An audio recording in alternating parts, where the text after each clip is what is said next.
प्यारे बच्चों, आप सभी का आपकी अपनी हिंदी की कक्षा में। तो चलिए अब हम शुरू करेंगे पाठ संख्या 2 और पाठ का नाम है गुरु का आदेश। पाठ परिचय। प्राचीन समय में शिक्षा की समाप्ति के बाद गुरु को दक्षिणा दी जाती थी। स्वामी दयानंद ने भी गुरु को दक्षिणा देनी चाहिए।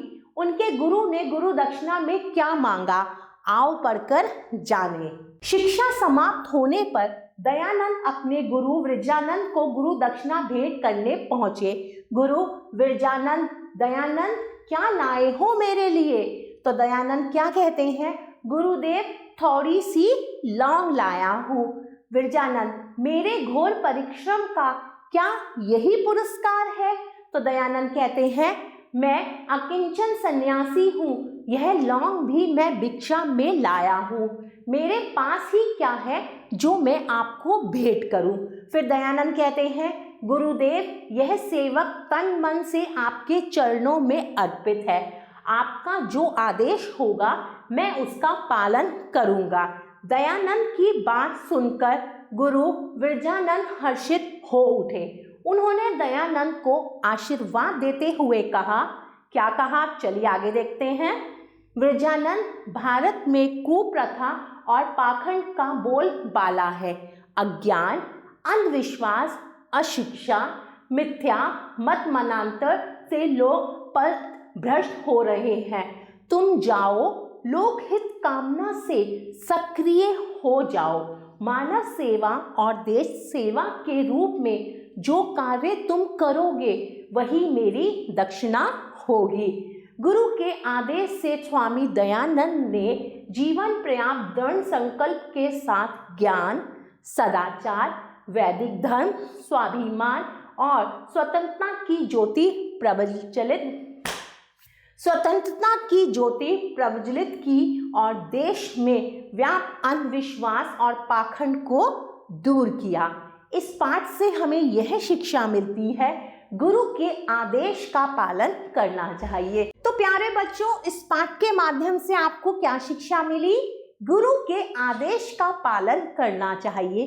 तो आपके भी जितने भी अध्यापक अध्यापिका हैं वो आपसे जो भी कहते हैं या जो भी कार्य करने को कहते हैं तो आपको उनकी बात माननी चाहिए, उनके द्वारा दिया हुआ सभी कार्य पूर्ण करना चाहिए। चलिए अब समय है शब्दार्थ पढ़ने का।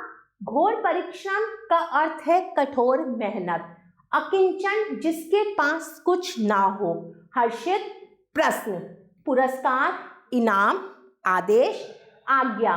कुप्रथा, बुरा चलन। पाखंड, ढोंग। तो चलिए अब समय है कुछ अभ्यास कार्य करने का। सबसे पहले हम करेंगे प्रश्न संख्या 4।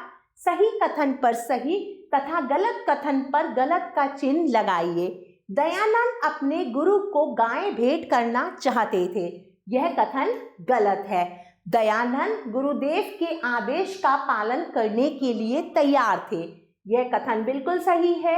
गुरुदेव की बात सुनकर दयानंद को बहुत दुख हुआ, यह कथन गलत है। आगे बढ़ते हैं प्रश्न संख्या 5 की तरफ। सही शब्द लिखकर वाक्य पूरे कीजिए। गुरुदेव थोड़ी सी डैश लाया हूँ। क्या लाया हूँ? लौंग। तो यहाँ हम लिखेंगे लौंग। मेरे घोर परिश्रम का क्या यही डैश है? पुरस्कार। यह डैश तन मन से आपके चरणों में अर्पित है, यह सेवक। उन्होंने दयानंद को डैश दिया, आशीर्वाद दिया। आशीर्वाद दिया। आगे बढ़ते हैं प्रश्न संख्या 6 की तरफ। सही विकल्प पर सही का चिन्ह लगाइए। दयानंद अपने गुरु को गुरु दक्षिणा भेंट करना चाहते थे। शिक्षा आरंभ होने पर, शिक्षा समाप्त होने पर, शिक्षा अधूरी रहने पर, ये सभी। तो विकल्प संख्या 2 बिल्कुल सही है। दयानंद ने किन बुराइयों को दूर किया? अंधविश्वास, पाखंड, अशिक्षा, ये सभी। तो विकल्प 4 बिल्कुल सही है।